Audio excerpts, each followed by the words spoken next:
And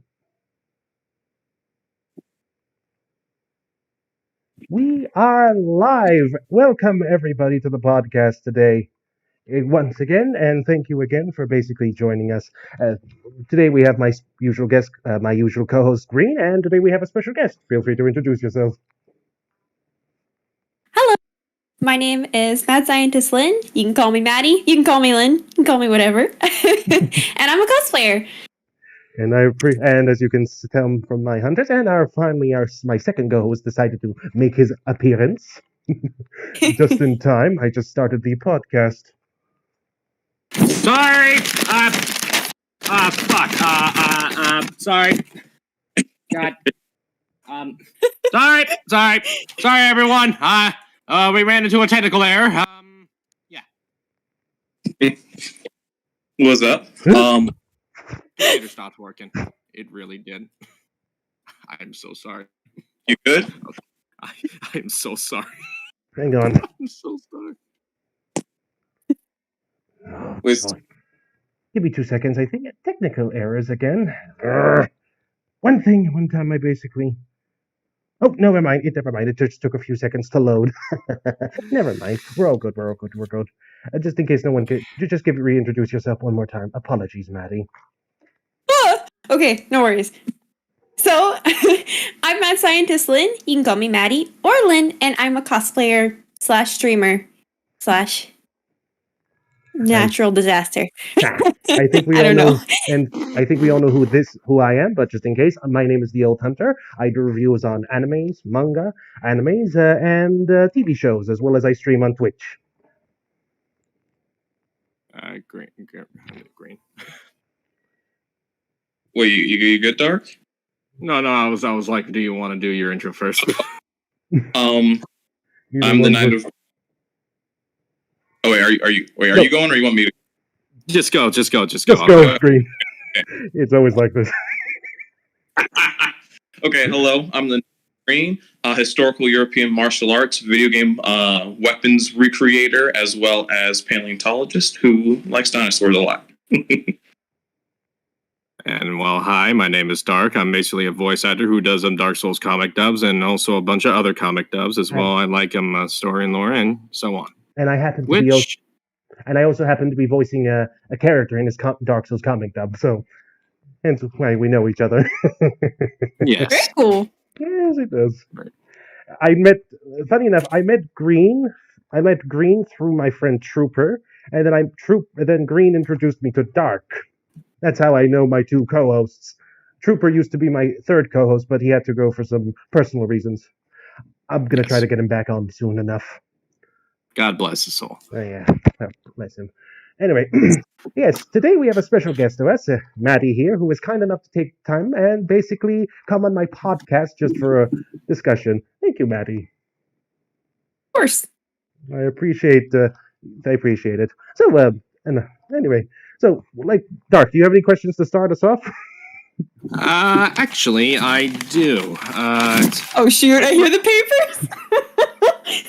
Let me just get my scroll real quick. Just rolls down the floor. Hold on. Let me get my scroll real quick.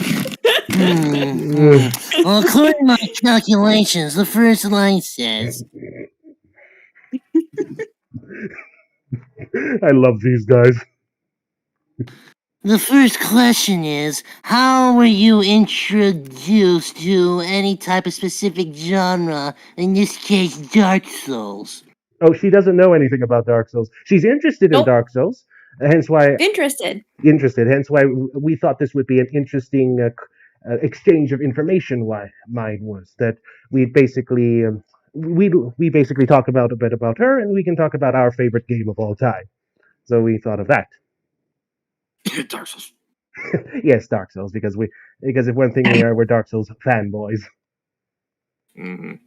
So you're telling me your favorite game is Minecraft? That's what you're telling me? Maybe. Perhaps. That's a good one. Perhaps. That was actually a good one. But anyway. Minecraft Dark Souls edition. Don't even think I about it. mean, I would try. I would try to play that. I wouldn't. Why not? Anyway, so Martin, how did you get into first? So, like, okay, my question to start things off: how did you get into cosplay? That's my first question. Well, I've always loved dressing up. Halloween has always been my favorite holiday. As a kid, January, that's when I'd start planning my Halloween costume. January, of course, the perfect time. Very much in advance. And then when I started getting into more like anime and video games, my friends that I met were into cosplay and they introduced me to it. And it's been about 10 years now that I've been cosplaying. So it's been a while. And yeah, it's just it's a descent. It's this way. It's a descent. Further and further down into debt. You know how it goes. As most obsessions go. I think there's a lot of things. Okay. Any questions from you two? I'm trying to go one at a time. So if we No. Green, do you have any? Oh, I have plenty. I'm just trying to like sift through which one is a good intro question. Okay, so you already told us about like how you got into cosplay. So my question is, with said about you plan from January. So I'm guessing you make a lot of the costumes or have a lot of the parts ordered. So like, what's like the cycle of getting a costume ready? How does that look like? Well, first, it starts with an obsession. I find a character or a concept, anything really, I start obsessing over it. And then I start just trying to plan out an outfit. And I like to do a combination of making and buying things. Like, for example, sewing something like this suit.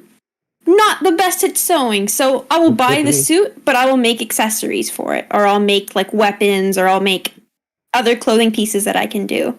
I do have weapons. I don't know what I could show.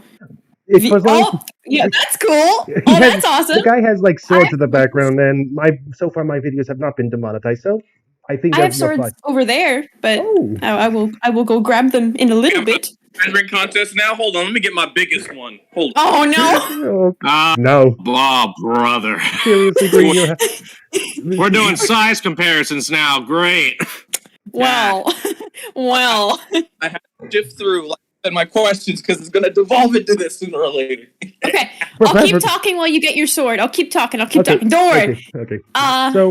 So I make a plan, and then I buy things or I make things, and then it all converges. It all so organized until the day I actually cosplay, and then it's just a mess. And then I'm like, oh, put it all on my body, and then there you go. That's basically it. I think it's kind of similar how I do. Like most of the parts you see, my hat, my gloves, my jacket, my waistcoat, my scarf. I bought most of these, or I just had them lying about. These I bought. This my parents bought. The shirt I had since I was quite young. Don't worry, it's still washed.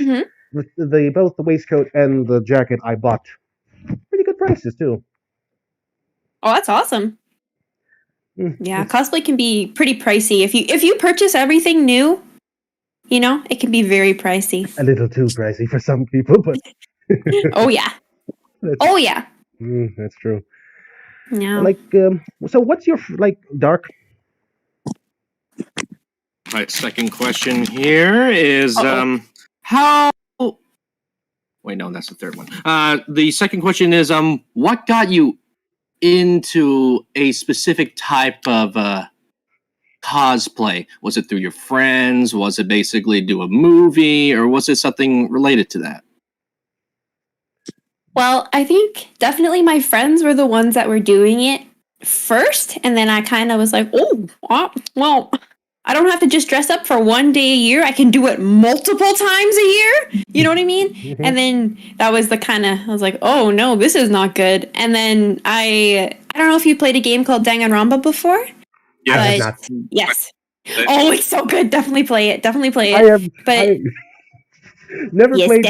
never played Danganronpa. I've heard the reputation. I know of the series. It's a sort of battle royale, but in a school. Basically, we got to figure out who's the murderer. Blah blah blah blah. Exactly. I've heard of the series' reputation, but I've never actually played it. But I think the closest game I played to that was like Persona. Persona 5 was like the closest I played to the. And yes, before any of you comment, it was one of my favorite RPGs of all time. I've been recently playing Chrono Trigger, but sadly, JoJo's better. I think I had to drop Persona 5 to number 2 on my list of favorite JRPGs to put in Chrono Trigger. Sorry. Oh, someone's not going to be happy about that. I don't know who, but someone is not going to be happy to hear that. Get in the evil comment section. Darc likes doing impressions. Oh, yeah. I guess, like I said, the closest I've gotten to play the sort of like Titus was the game publisher of the Danganronpa games, correct?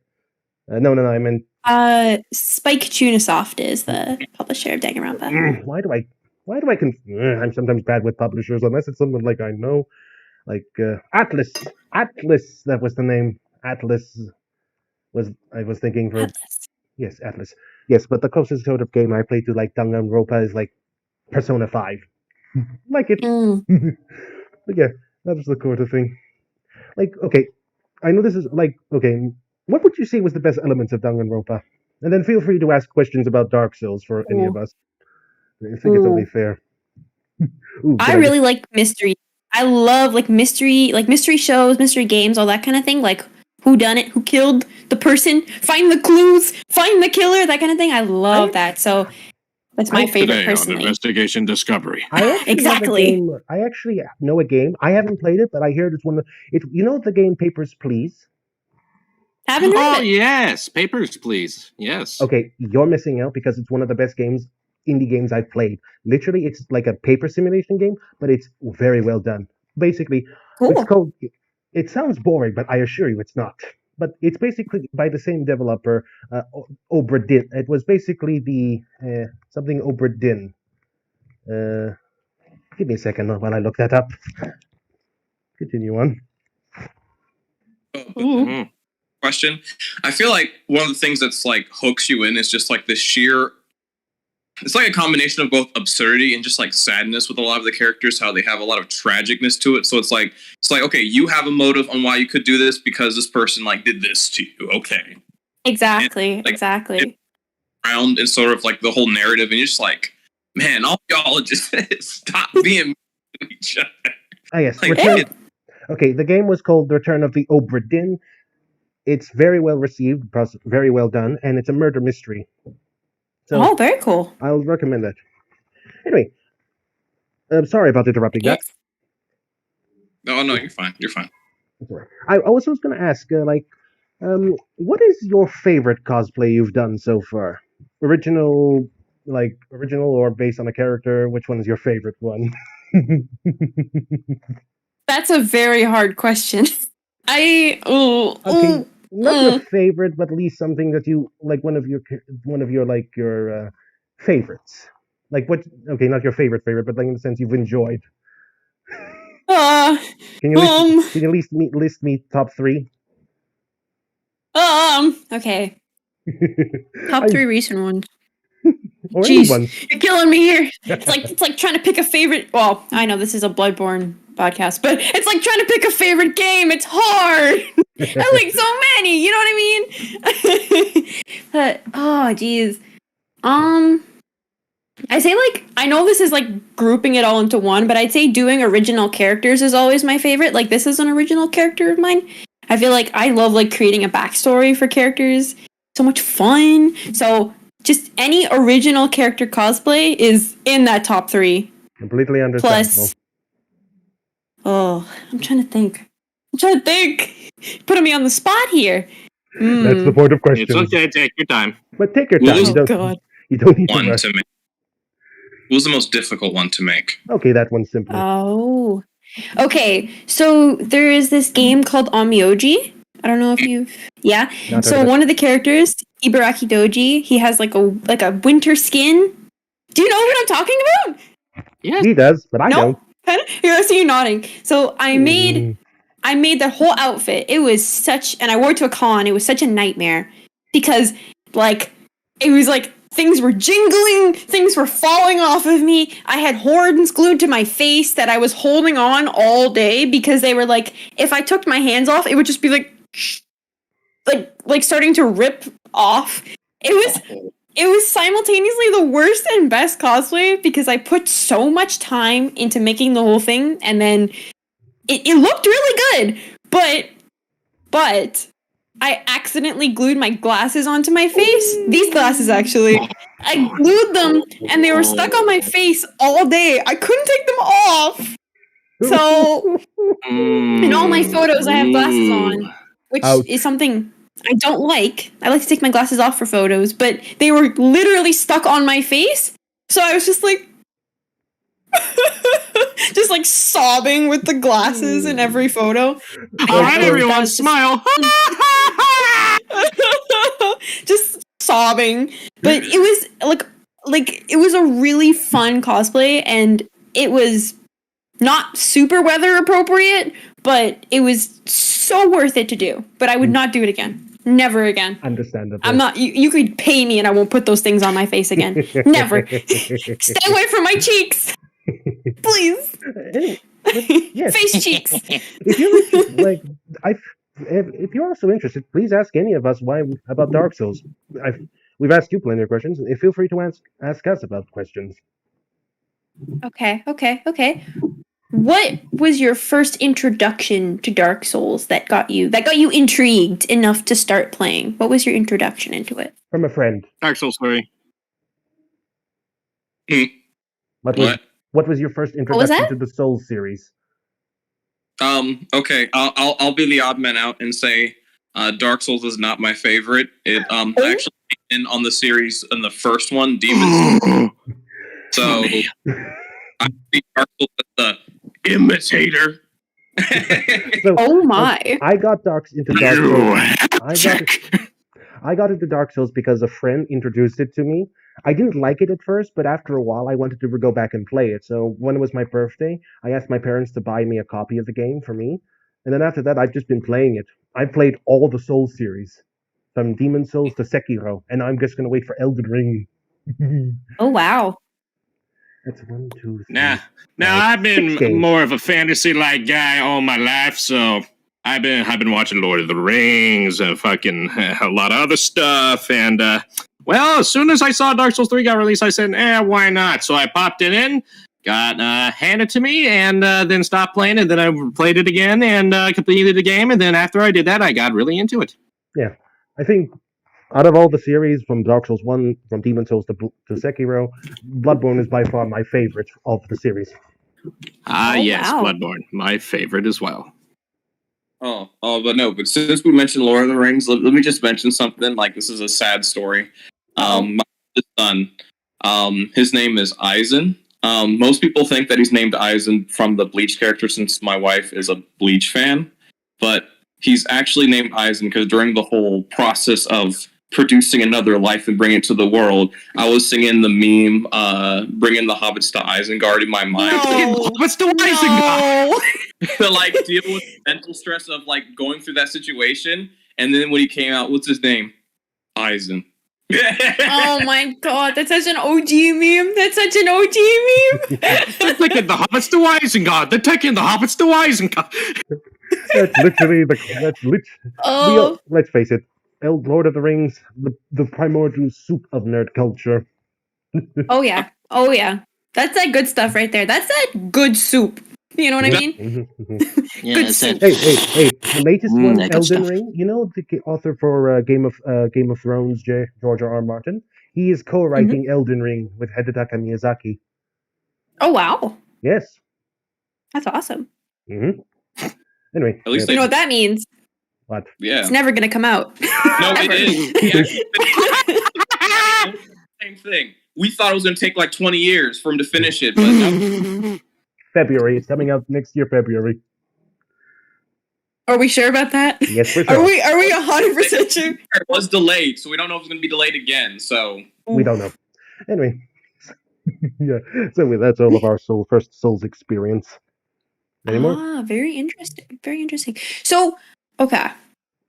I'm curious. So, what I've heard, the main thing that I've heard about Dark Souls is that it's very easy to die. It is very, very easy to die. It's hard to stay alive. Okay. So, I gotta say what is the hardest difficulty that you've beat the game on? New Darc, game Darc. plus 7. New game.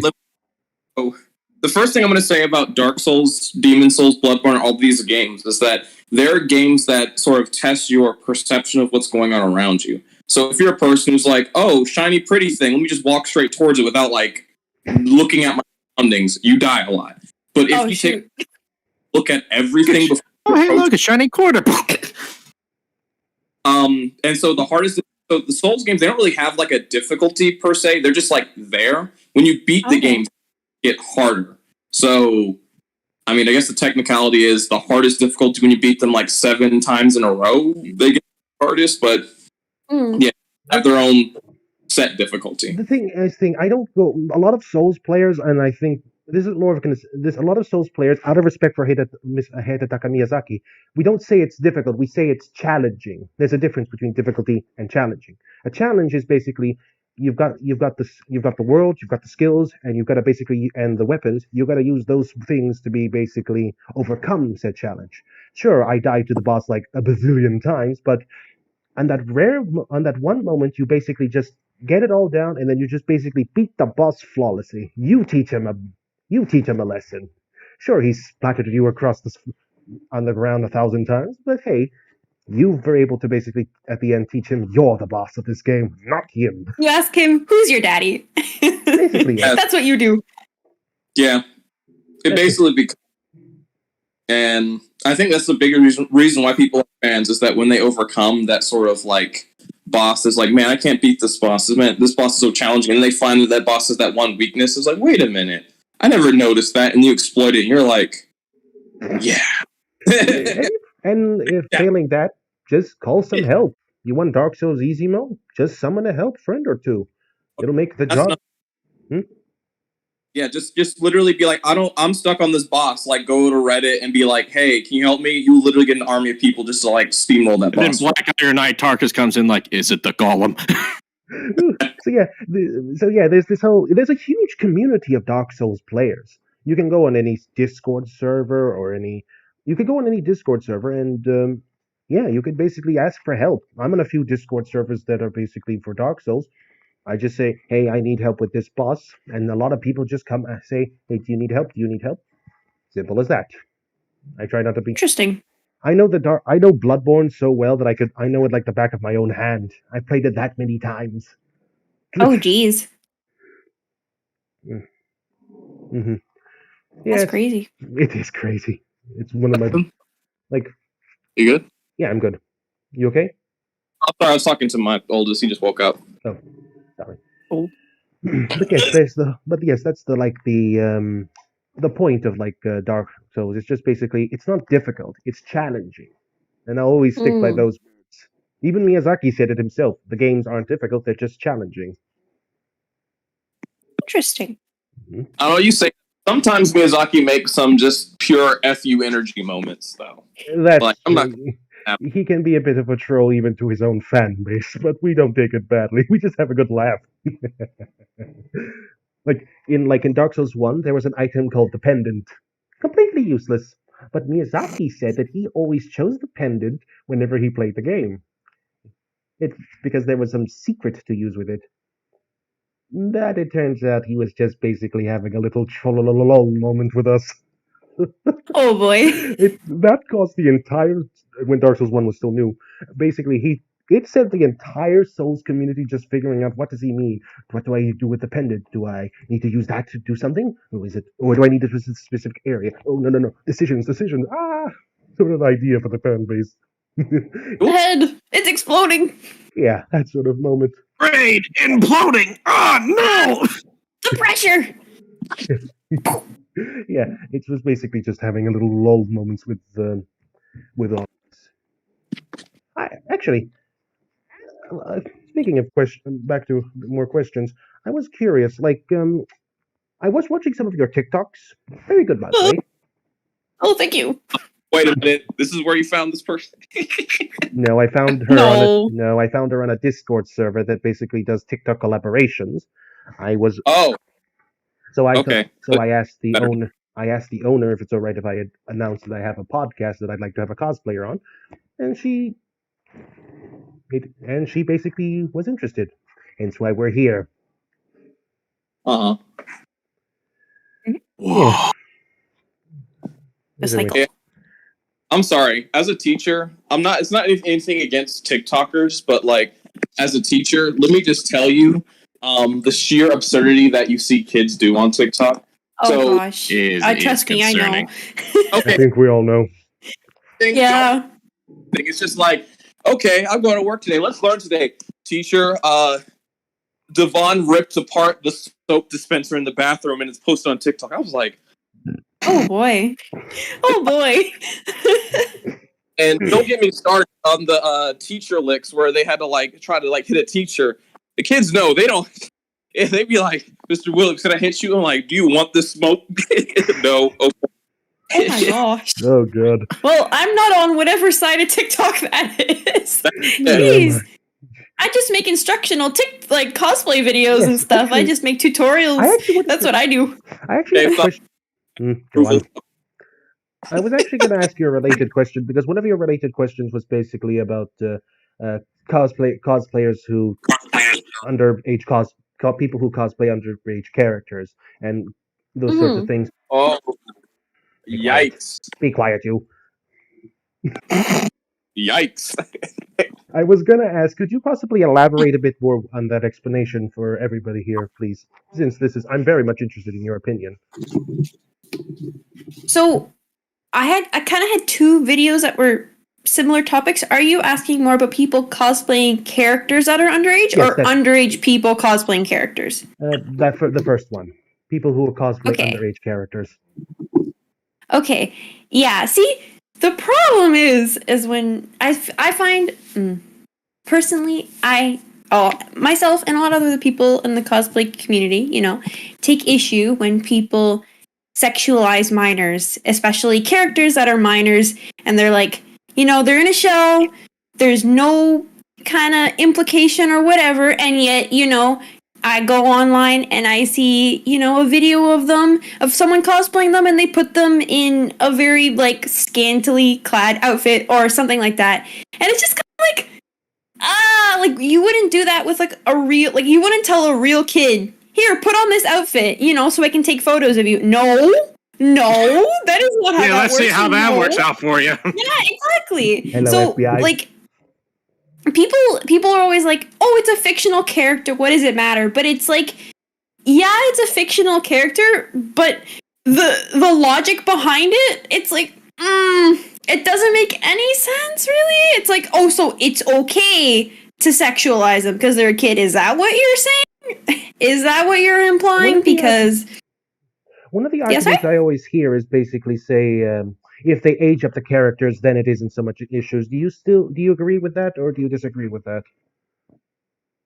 Okay, that's kind of that's definitely a gray area because people can use that argument all the time. I definitely see it. Okay, I don't have any problem with My Hero Academia as a show, but I definitely see it in the fandom where people will age up the characters. They can make very explicit content with that, and it's like, yeah, okay, you're aging up the character. They're older now, but it's like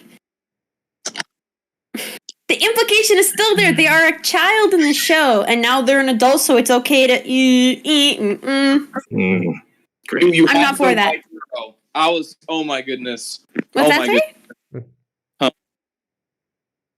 Oh, no, it's not a bad thing. It's just that I think My Hero is probably the one that most people would cite is the one where it's like, everyone's like, oh, they're so attractive. I'm like, they're like 15, but okay. 15, 16 years old. But again, but the arguments I hear is that in like different countries, the age of consent is different depending on, it's a case by case country. For example, Japan, the age of consent is technically 13.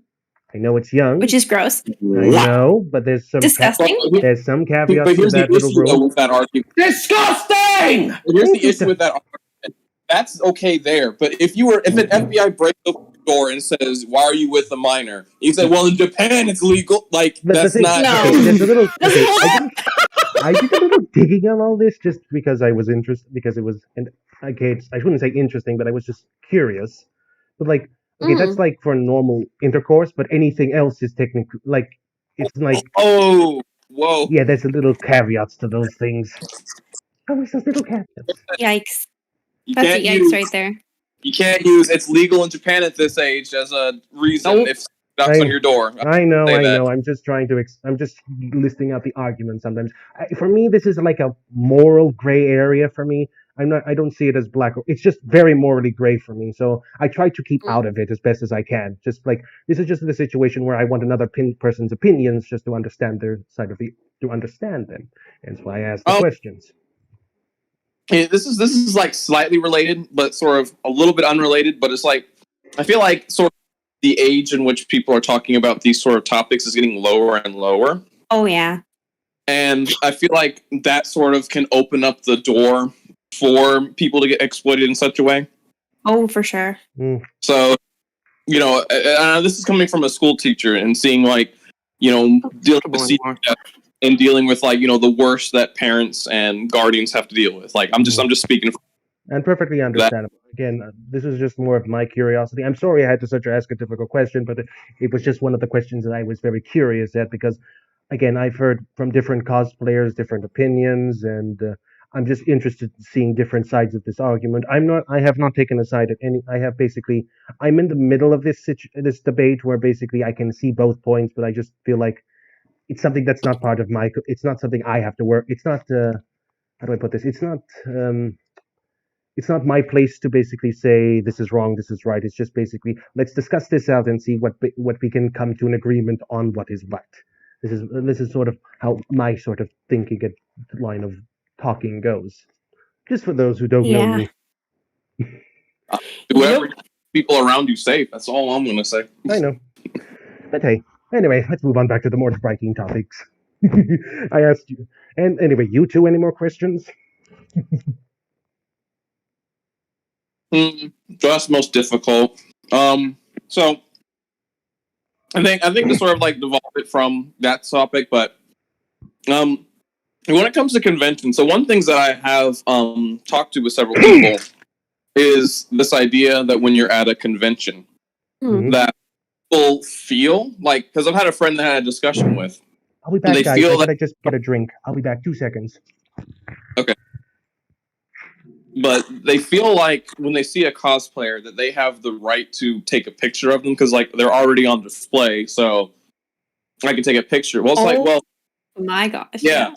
So I'm not going to say anything, but I'm just saying like this is a conversation. It's just like trying to like explain to this person that you're still taking a picture of somebody, and they can like they don't know what your intent is. If you don't say that's like you can't like touch somebody without their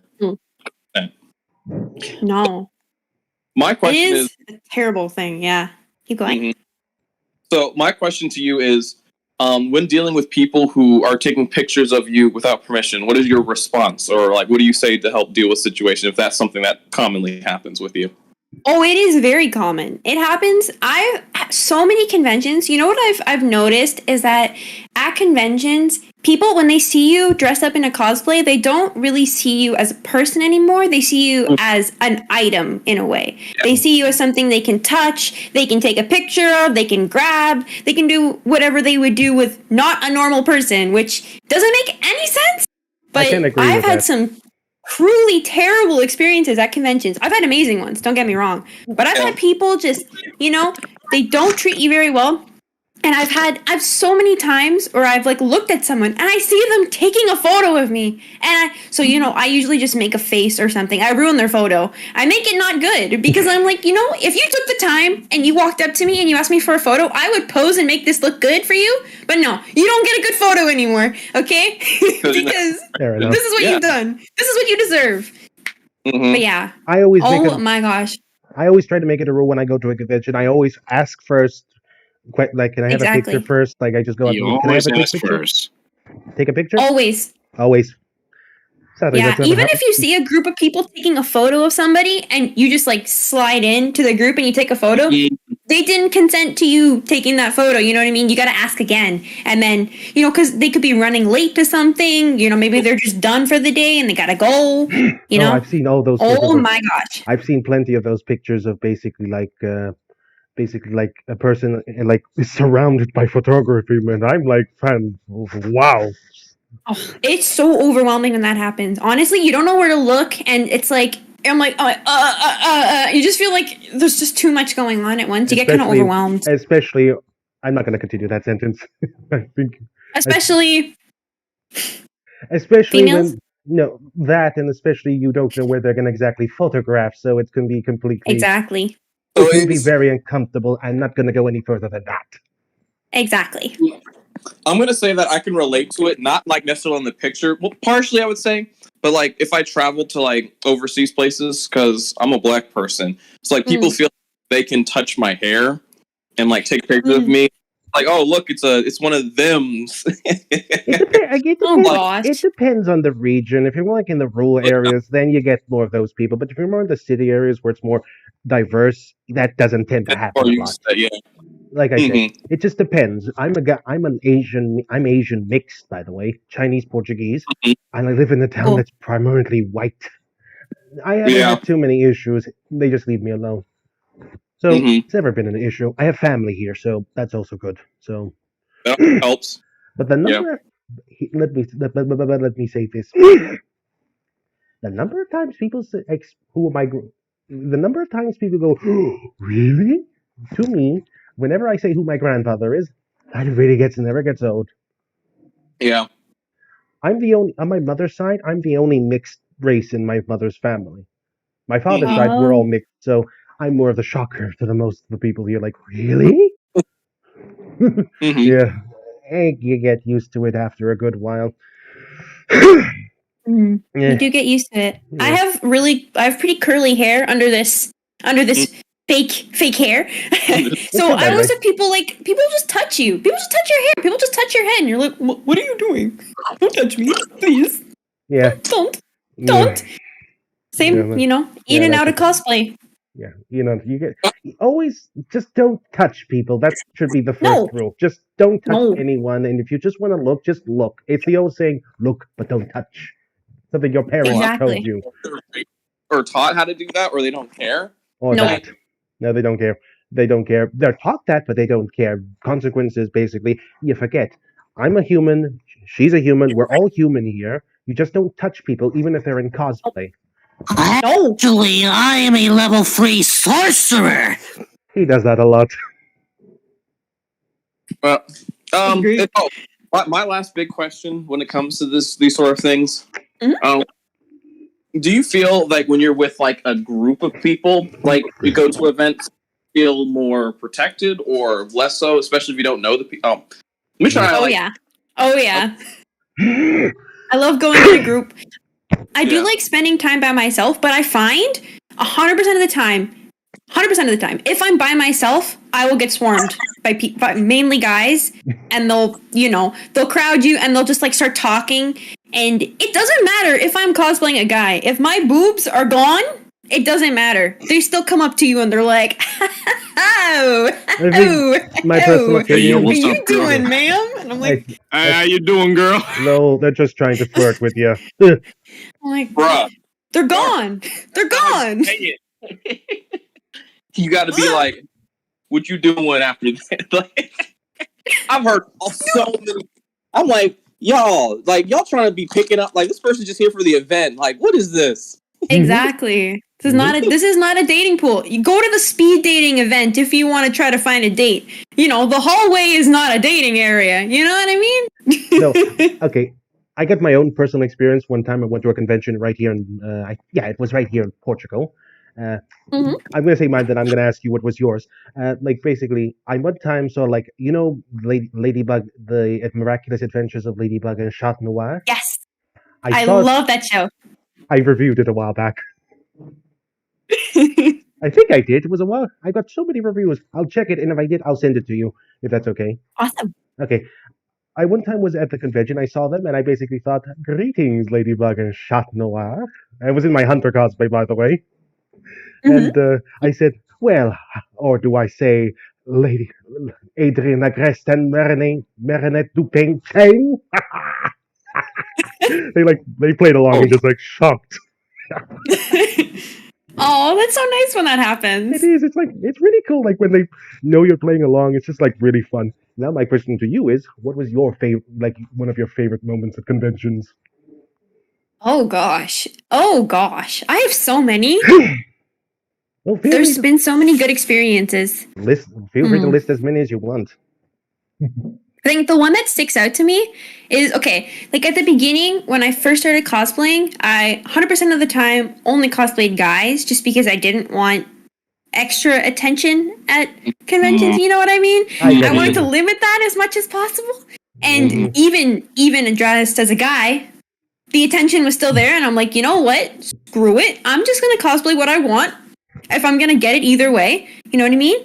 So it was one of the times I was dressed up as Chiaki Nanagi from Danganronpa. Ah, Okay. who was that? Sorry? Who was that character? Who is that? Oh, she's my favorite character from Danganronpa. She's so good. She's the ultimate gamer. That's her ability. She's really good at games. What did she? Can you describe what she? Oh no, wait. I was thinking like the person that plays the guitar. No, that was someone different. I think.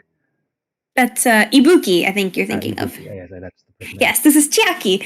I don't have any. Basically, I gender bent her and I turned her into a guy. I was like, why not? So then I dressed as that to the convention, and this was when Danganronpa, this was like 10 years ago when Danganronpa was very small fandom-wise, and this group of Danganronpa cosplayers appeared out of nowhere, and they were like, yo, Ralph, it's so cool, I love that you did this. They were going off, and I was like, I was about to cry. I was so happy, and I think if I didn't have a positive experience like that so early on, I don't think I would have continued cosplaying. You know what I mean? Completely understandable. I think it's like how, like, I think I know it's not cosplay related, but it's like about how like meeting other people who like Dark Souls, because Dark Souls is such a niche thing. I think the three of us can agree on that. Before, when Dark Souls came out, it was like really a niche thing. Now it's one of the big franchises that it has like a really dedicated audience. But realizing that there are other people who like Dark Souls, it's like that sort of, if I didn't meet those people, I don't think I would have stuck with the game. Exactly. You have like a little community, and then it grows over time, but still, you got those foundation, the roots. The roots, if you will. I actually just remembered. Go on, Green. Go. Oh, wait, what else was I saying something? I was going to also say that I remember one more experience right here in Portugal again. Go on. The cosplay. Yeah. Oh, got you. The greatest experience with cosplay, I would say, is I went to a Viking Con. And there was professional sword choreographers, and the best moment I have is because I do historical European martial arts. I read a lot of the manuals and do tournaments and stuff. So walking up to the guy this is how Vikings fought, and then I would use a specific term that related to that. It's we need to talk afterwards, because it's only people who read the text know of the text. It's like. And he helped us choreograph some fight scenes and stuff. So Oh, that's so cool. Mm-hmm. And Darc, you any fun experiences at conventions, as cosplaying or not?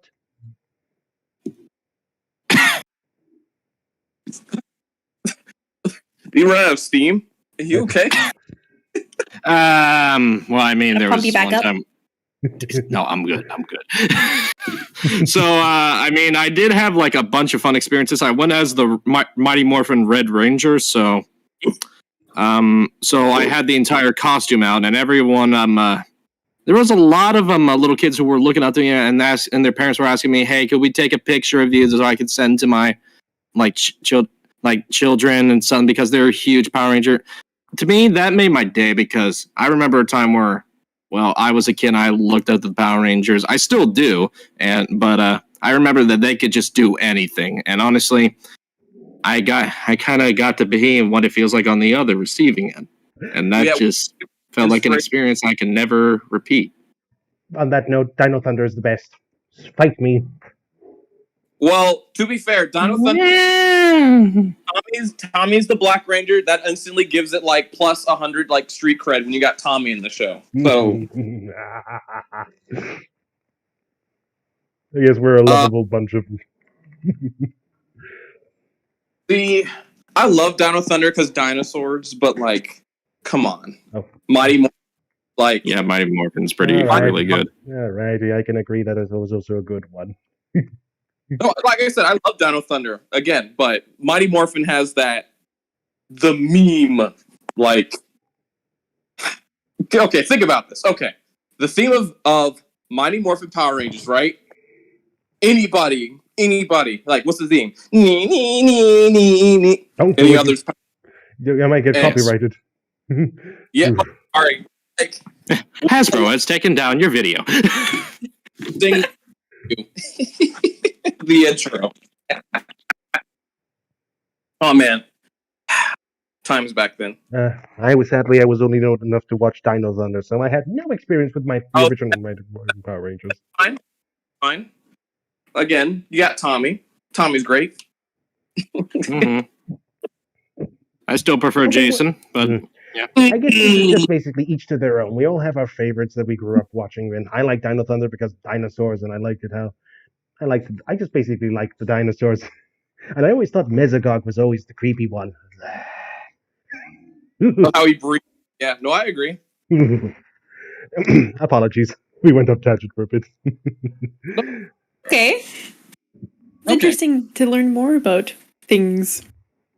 So, for our cosplayer. So, what exactly got you interested to want to do a podcast about a game that you've never played before, like with the Souls games? Yeah. What was the for that?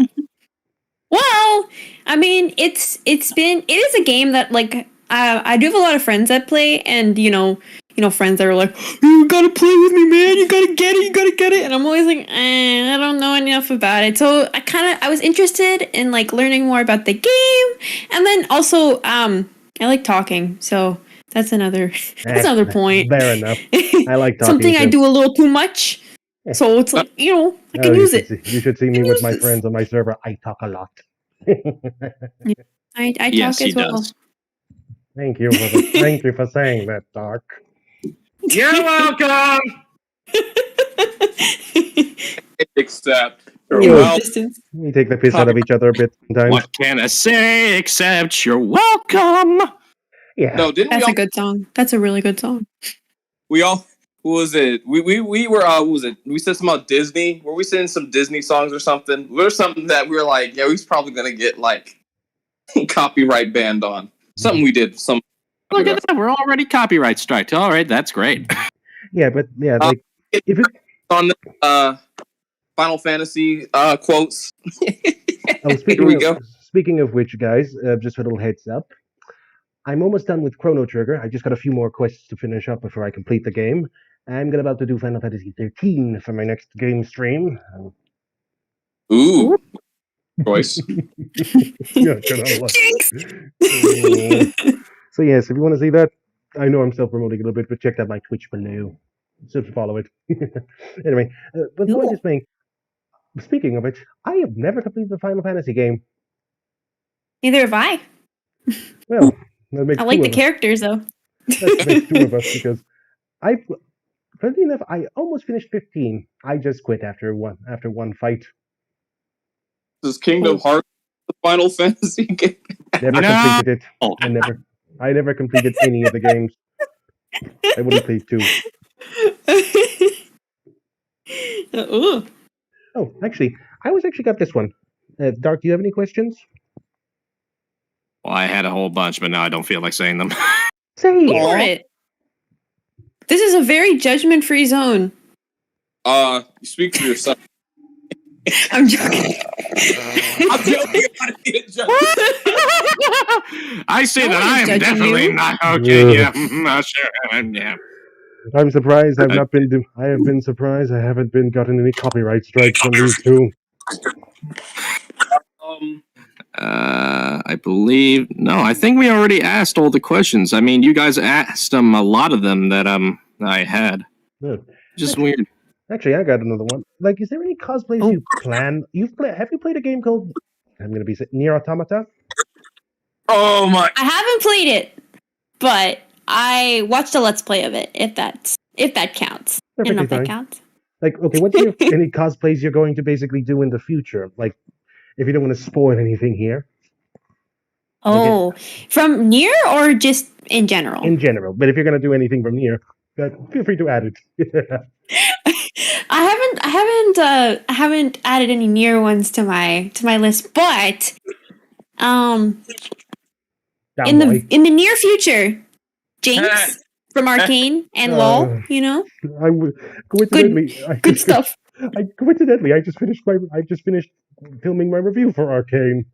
Oh, it's so good. It's so good. I know. Oh, I liked it so much. Yes, for those who don't know, I'm just starting the editing process of the video. It should be out hopefully by New Year's next week. So if you want to see that one, subscribe.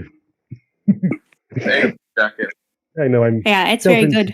Self-inserting my promotion. It is my show. Oh wait, you'll know this cosplay plan. Let me just grab this. This is not planned, but this is on my desk. Yeah, You're doing shot noir. I love him. He's my favorite. Certainly, milady. You had a hattie do that. Milady. Milady. And I don't know if you guys have been playing or watching any streams of the new FNAF Security Breach, but some characters from that I want to dress up as. Not my thing. Well, to be honest, I gave up on FNAF a long time ago due to the community. Oh, Yeah, I totally get that. It's a very toxic community. Ugh. This is really what happened. Okay, kids, today we're making posters of things we like. 65% of the kids made some FNAF poster. I was like, you want me to decorate this classroom with this, don't you? Yep. You know, how many parents would be upset if they walk in? It's like, yeah, let me introduce you to Mr. Williams, our science teacher. And, we have some... It's a Freddy Fazbear, the killer robot animatronic mascot. I don't play it because... I don't play it very family friendly. I don't play it because I don't like horror games. I'm a very anxious person by default, so if I play the game, if I so much as see something twitch, I'm hitting the escape button because I am not playing. Yeah, you're just quitting. I'm just turning off the computer. I'm just leaving. Bye. I'm a huge horror nerd. I'm glad you enjoy it, but I don't. I don't find it entertaining. Does someone need their diaper changed? No, I play stealth games too, which I'm starting to enjoy.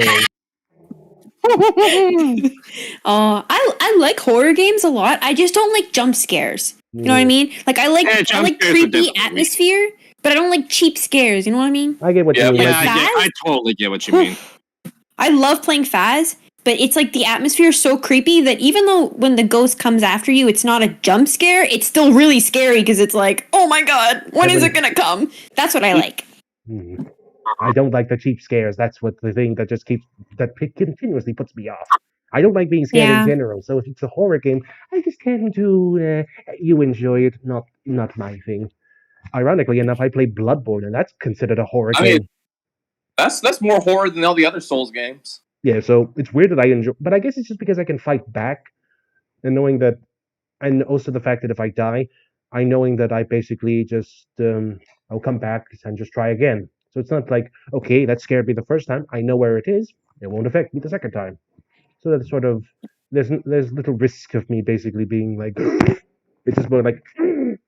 I think the frustration overrides the fear sometimes because you fail for that obvious trap that you just think, oh look, there's an item move there, waddle over it, and then 10 guys basically throw oil lantern Molotov cocktails on you when you're in a pit of oil. Oh, that's that's delish. Love that. Love that for us. Crispy Hunter, everyone. Yum, yum. Oil. Deep fried. Deep fried Hunter. Woo! Yeah. Yeah. Like, seriously, there's times when... Oh, honestly, I think some of my favorite cosplays... Like, for me, I love Lady Maria cosplays. And I think these two can agree. Is she from Bloodborne? Wow, Lady... how did we not know that? I'm gonna look her up. How do you... Lady... Maria, just like Maria, of the Astral Clock Tower.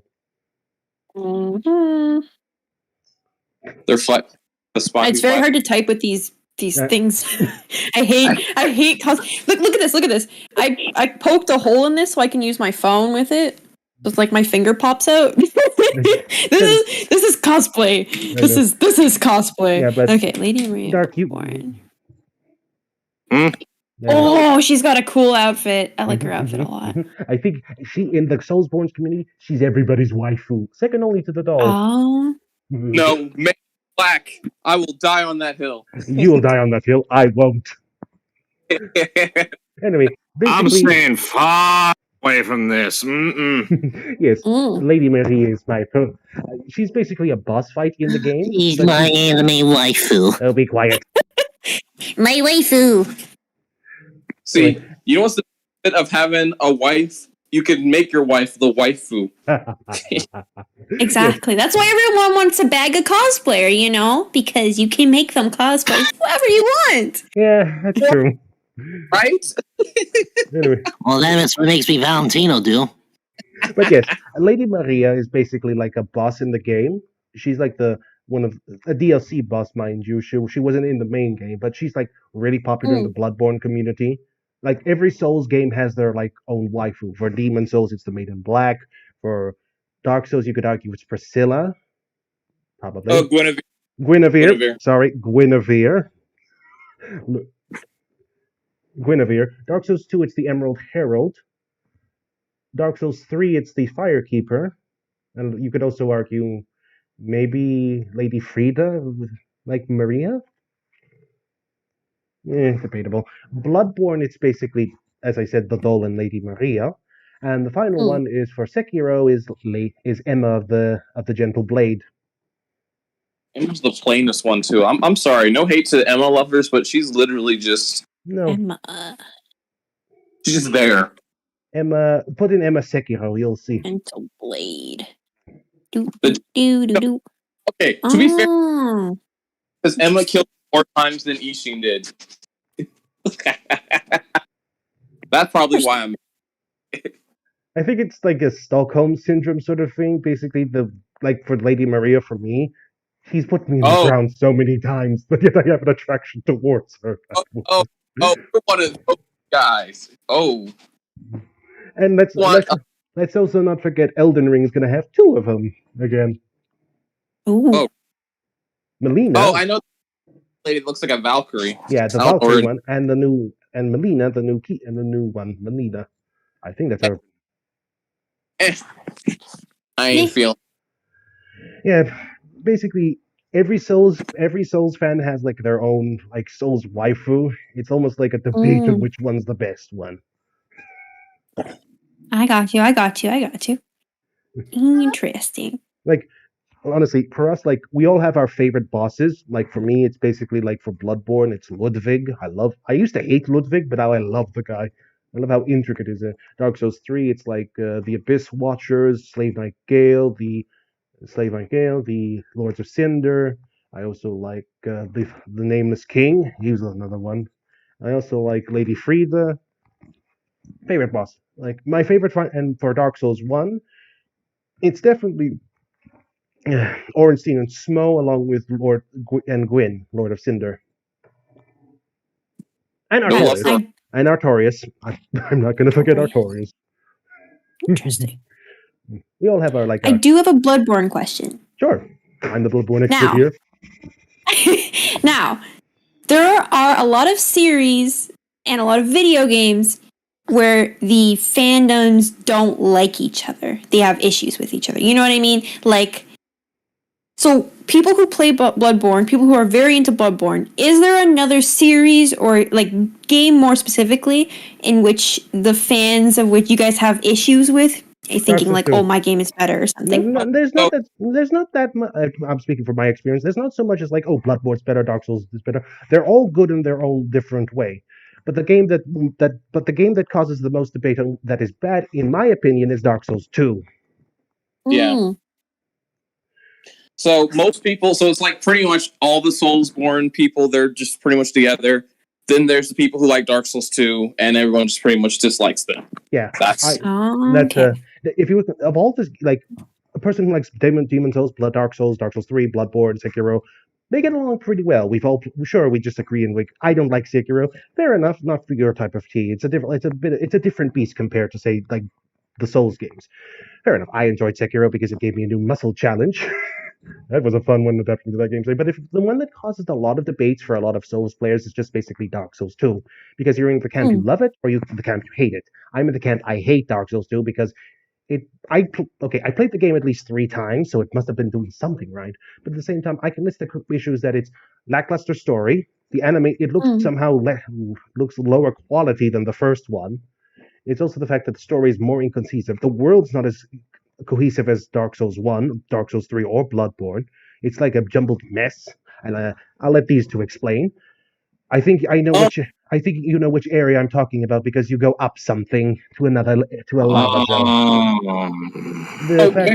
There's some way a lot that thus other games are known for, but actually no. Reflecting on the original question itself, fandoms that the Souls people don't really like. The closest I can say is probably Skyrim's people. Interesting. Yeah, I like Skyrim. It's like one of the games I just play if I want to just have modding fun. But if I wanted a good, real meaty challenge, I put on Dark Souls. I've never had bad experiences with any Skyrim players.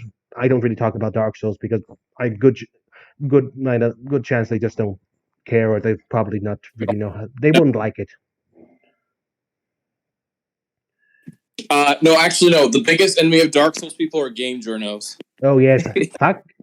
Screw the game journalists because you know why? They always say this game is as hard as Dark Souls because they said Crash Bandicoot is the Dark Souls of platformers. They always use the term Dark Souls just to say it's the difficult game of that X genre. I hate it. It's cheap, in my opinion. Got you. It's like like recently, me and Dark and Knight covered it a while back, but basically, like I made a joke one time ages ago, and these two can confirm it.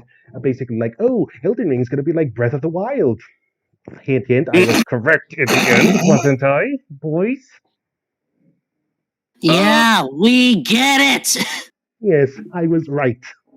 That it was like a Breath of the Wild. You two kept saying I was being silly. It's always good to be a little smug superiority. But anyway, he basically like one journalist. There he goes again. I'm going to milk it as much as I can. Well, you two. Anyway, the point I'm trying to make is that whenever they say something, like a journalist always puts like a cheap saying Dark Souls X. It's sick. It's just cheap in our books. Though, if there is one thing that Souls players tend to be a bit stingy on, it's a depending is like other Souls-like games. For a lot of people, it can be a good hit or miss for a lot of players, and these two can agree on me. Right, guys? Like a Souls-like game could be very hit or miss for either of us. Yes. Let me tell you about Souls-like. So it's one of those things where it's like, okay, the phrase imitation is the ultimate form of flattery, where people try to imitate it. You understand that they love and respect the same games as you do, but sometimes their attempt at trying to like imitate falls flat, for lack of better words. And I think a lot of people get angry at that because it's like, you're never gonna reach the greatness of this. But it's like, but I respect the fact that you like the game that I like, and so I think that's the that I'm going to say about like Souls-like is that you know they have the love, but they might not have the manpower to make their vision like come close. The thing is, so I grudgingly respect them, even if they get a lot of flack for making the first clone. I'll say that, except if it's Lords of the Fallen, because that game was just plain bad. Oh well, that's a different story altogether. That's okay. You know the God Eater series, right? You've heard of God Eater. Okay, did you know there's actually a spin-off Souls-like for that series? Code Vein is its name. It's basically like a spin. I haven't played Code Vein, but these two have. So I took in their advice, and it's not a good Souls-like, apparently. It takes like the elements of God Eater and mixes with Dark Souls, and I personally think that was never a good idea. It wasn't. You would have because with God Eater is basically about like free motion movement and dodging, and grounding it makes it much less approachable, and so it kind of makes everything kind of like annoying in the Code Vein experience, I would say. Though I only have experience with God Eater because my wife plays the God Eater series. So I was like, oh, so I can see how this relates to that. So I can't say I have direct experience with it. I only have in passing and observing. So, oh my goodness. And Darc, you were going to say something? No, he already said it. Okay. So yes, it's basically like, for us, Souls-likes are hit or miss. I played a few 2D Souls-like, Salt and Sanctuary. Very good game. I enjoyed it. It was a 2D Souls game. Hollow Knight, you could argue, was a Souls-like. Yeah. Like, my wife, like, I don't play Hollow Knight. I'm not a 2D platformer, and I tell her I'm not. And she's like, "You chicken, you afraid of it?" I'm like, I played it. Look, I'm like, I'm not afraid. I just don't like it. The best way I can the best way I always say to people to get into the Souls games is play Dark Souls 1 as a good starting point. I always say if you want to play a good Souls, like, play the second game in the series. Where's Demon Souls in this? It doesn't. Then skip Dark Souls 2, play Dark Souls 3, then you've got the complete package. 2 is inconsequential because its lore is separate from the main series, from Dark. Even though it's canon, its lore is separate from 1 and 3's. 1 is just basic. 3 is more of a direct continuation of 3 than anything else. 3 is a more direct continuation of 1 than anything else. And Bloodborne and Sekiro, 2 separate games. They have no connection with the lore to any of them. Fans like to speculate, but most of the time it's just nope. The number of times I heard that people saying that Bloodborne is in the Dark Souls universe because of the certain ending for Dark Souls 3, not the main ending, DLC ending. Or the moon.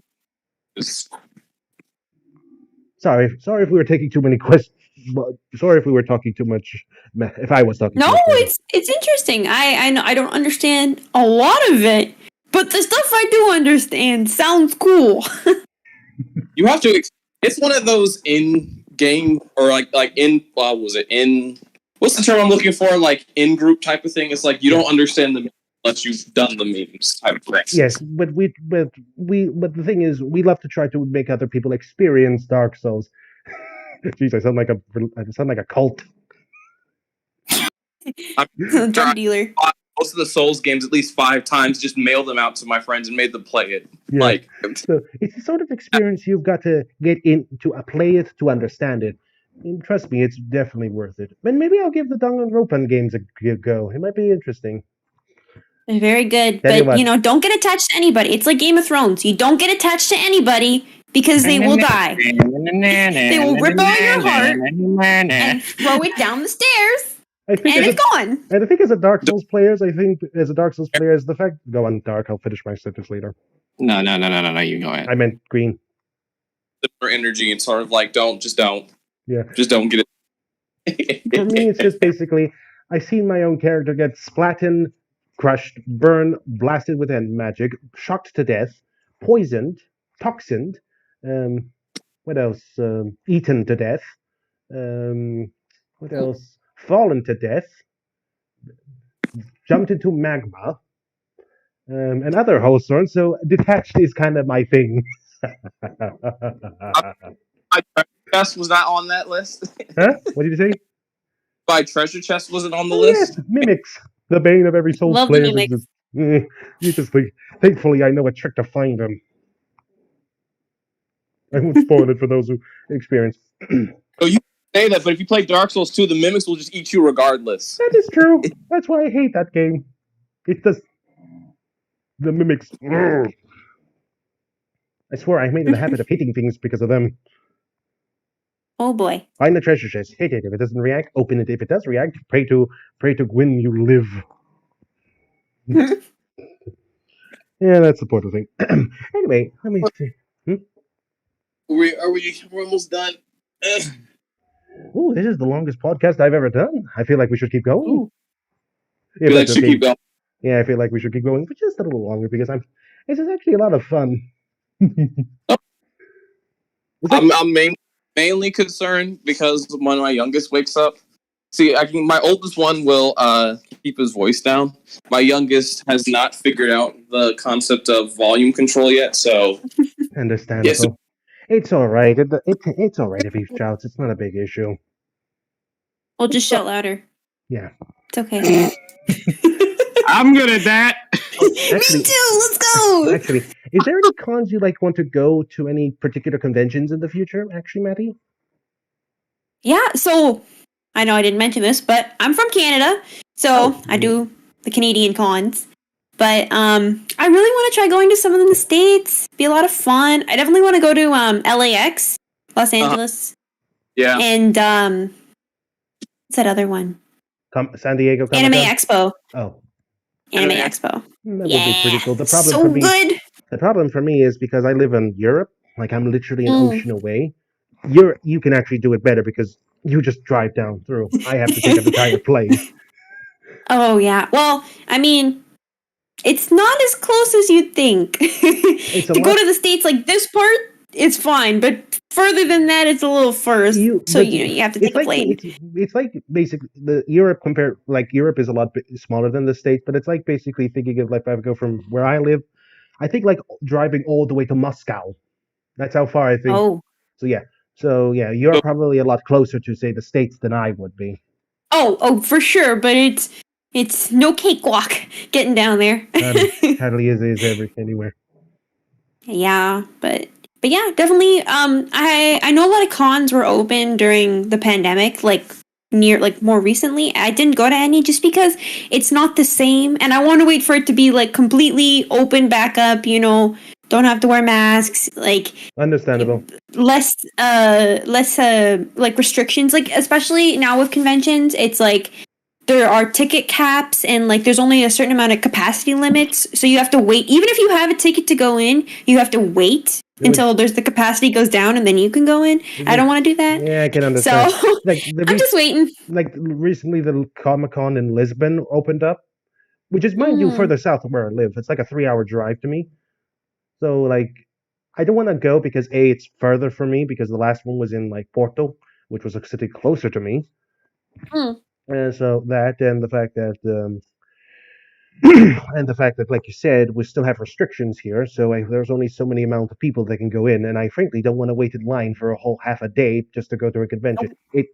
I want to go, but I'm not that desperate to just wait in line. Just thinking, I could be doing better things right now than just waiting in a line to go to a convention. So.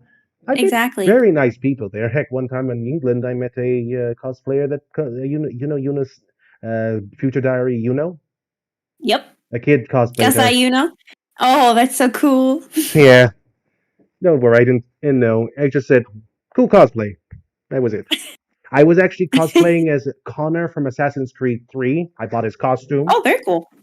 Actually, that was actually my first cosplay. Believe it or not. Oh wow. Mm-hmm. That's awesome. I had fun in that one. It was pretty fun. Good stuff. It was good fun. That is good stuff. It was good stuff. Man, looking just back, like whooping my bangs out of my face every 5 seconds. I'm just basically tipping my hat. It suits me. It suits me nicely. Yeah, I like the hat. I should get it. Actually, I don't have any hats nearby. Oh, that's all right. I'm not gonna put this. But I do have a head. You got this. I need it. Oh, you finally got your wish. There you go. I'll just leave him there for a little bit. Fair. Why not? What's his name? I have many. I have many in my closet. They are unnamed. Oh. They are unnamed. Oh. Okay. Would you like the honor of naming the one that I stained when I dyed a wig once? Name it Darc. Any name you like. What? Call it Darc? My name's Darc. No, you name it Darc. Yeah, what's the name? Jojo. Is that a JoJo reference? Yeah. Is that a JoJo reference? Oh my god, everybody except me watched JoJo Bizarre's Adventures. Am I like missing out on a club? Am I like missing out on an exclusive club or something? The new season's really good. Stone Ocean. But it was I! You! I can't JoJo pose in this chair, but just pretend like I'm going backwards. You know what? I'm just gonna basically watch the first season, then give my opinion in a review. Cool? No. You have to keep going. The first season is... I don't know if this is an unpopular opinion, but I don't like the first season. It's not that good. compared to the other seasons. Are you talking about? Well, yeah. Are you talking about the introduction of Jonathan Joestar, the first one where? Yes. How do you? Yes. Yes. Jonathan, then Joseph, then Jotaro, then Josuke, then Giorno. Josuke, Giorno, and now Jolene. Actually, funny enough, a quick little trivia fact. You know the voice actor of 2B, the voice actress of 2B. I know not personally, but she actually cosplayed Jolene in before, and now she was a big fan of her. Now she gets to voice her. Oh, that's awesome! Jolene is so good in the new season. It's like if I basically got a letter from and basically said I can voice a character from Software from a Dark Souls game. I'm booking my ticket to Japan immediately. Oh my gosh. It's a very good show though. Definitely, I know everyone's always like, "Oh, you gotta watch JoJo," but no. You gotta watch JoJo. You gotta do it. You gotta do it. All right. And you have to watch more than one season before you review it. The thing is, if I reviewed the thing is how I do it. I tried reviewing multiple seasons at once. My video lasted 15 minutes long, and I had like so many edits to do. It was like I think it was a bad experience because I had to basically get it out ready for a Halloween special. It was like I wanted to do my first Halloween special. Like I had to do 4 reviews and one for each week. Mm-hmm. In the Castlevania one, by the way, if you've not watched it, watch it. It's a good show. It's a very good show. Thank you. I've cosplayed Alucard. Whew, best boy. Oh. Excellent. I love Joe. I love God, and I'm looking forward to the new Castlevania series them bringing out next year, hopefully. Ooh, it's always looking so good. Anyway, okay, I gave it but I've reviewed I reviewed the first 3 seasons. It took me forever to basically finish the editing. So this is why I'm just going to say I'm going to watch the first season of every series. Like if it's like a series, I'm just going to maybe I could do multiple reviews. Like I could do one for JoJo and then the second one for Phantom Crusades and blah, etc. Continuing on. I can keep them to do their own basic reviews. So I don't have to basically because I feel like that they're distinct enough and the characters are different enough from each season that I could do their own individual reviews, no problemo. But if I try to condense it into one, I'm going to have to do multiple characters, multiple musics, and so it's best if I just try to micromanage and just keep things separate. But if something like Castlevania, I have no choice but to basically do the first 3 seasons and give out my opinion. But since they're distinct enough, like I said, I can do them individually. Mm-hmm. But yes. Yeah, it keeps me. Yes. At least they still have some things to do. And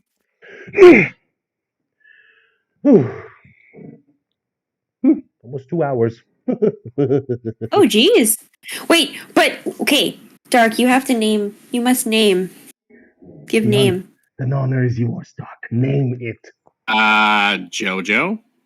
Oh, you did already. I gotta have a goldfish memory. Oh my gosh. Yeah. Okay, I will write it on his head. JoJo. I would have gone for Mikalash, but I feel like that's one's a bit too on the nose. Yeah. I can't take this off with these gloves on. Oh, come on. It's too on the nose. It's too slippery.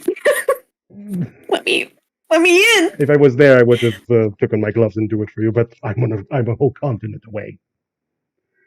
Oh, you gotta learn how to do instant transition, bro. Wish I could. Sadly, it's a trick only Goku knows. I wrote it sideways. It kind of looks like Korean. It's fine. But oh well. I can still read it. It's just JoJo. know it's on there. Yeah. Just know it's on there. There you go. Congratulations, Doc. I'm gonna. You're being a dummy. There you go. You've named. He is my son now. Oh God. I feel sorry for your son if you name him Jonathan.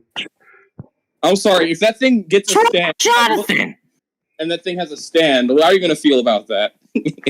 Well, that thing gets a stand, and I'm not. That's sad.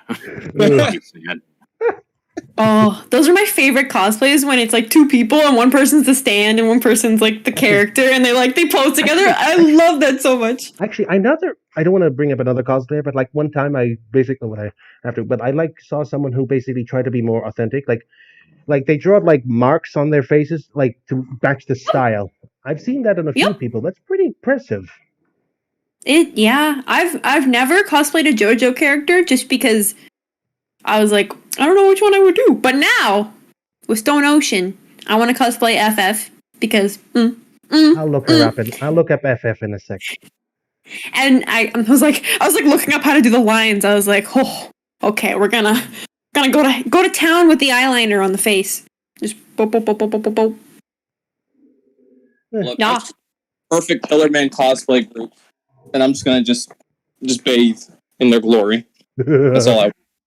Can you move That's with all I all want. those rings? Because I hear they weigh a lot. Yeah.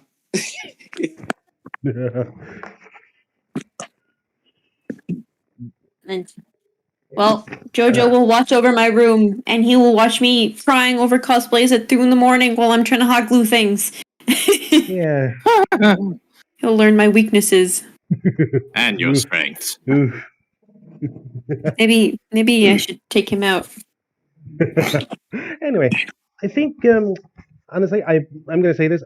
I'm going to be ending it here. But Maddie, thank you so much for joining my podcast. It was an experience to learn so much about you. It was very much a interesting dive deeper into the cosplay community, which I only knew surface level. Thank you very much. I appreciate that. Yeah. Thanks for having me. Good stuff. Yes. Darc, you too want to say anything? Nice. It was interesting. Interesting time. I'm not used to the weekday thing. I mean, I don't mind it, but hey, it was fun talking, getting perspective on things because, having those hard conversations, I feel like, are something that people need to have. True. And the fact is, I wanted to also, and thankfully, Maddie was helping me to expand on the podcast a little bit because I wanted to get a cosplayer on my podcast to talk about these sorts of things, and she was. Thank you for the opportunity. Thanks for having me. It was a pleasure.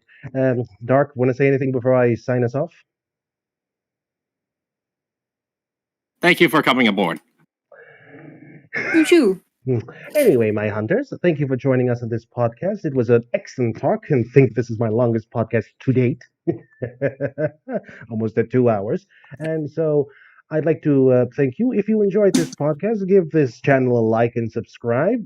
I always appreciate it. Check out my reviews. I last did week my official one of the worst animes I've reviewed in my longest time. Ooh. High Guardian Spice, if you want to know the name. Which one? High Guardian Spice. No idea. You're Never lucky. mind. You're lucky. You're lucky. Anyway, yes, if you enjoyed it, like I said, check it out. Also, if you feel generous, there's my Patreon down below. Also, a link with my Twitter and my Discord if you want to join. No, you'll probably pick in a second. And if you, like I said, and also links down to Maddie's TikTok, her Twitter, and her Twitch, and her Instagram, which I have a link down below. So if you enjoyed it, feel free to go to hers and check out her TikTok content and her Instagram. Pretty good content. Why, thank you. Hats off. Got the seal of approval. Got the hat of approval. Yep. Let's go. So yes, I appreciate it. Thank you again, my hunters, and as I always say in my end of the series, may the good blood guide your way. Fear the old Wicked. blood. Thank you. Bye.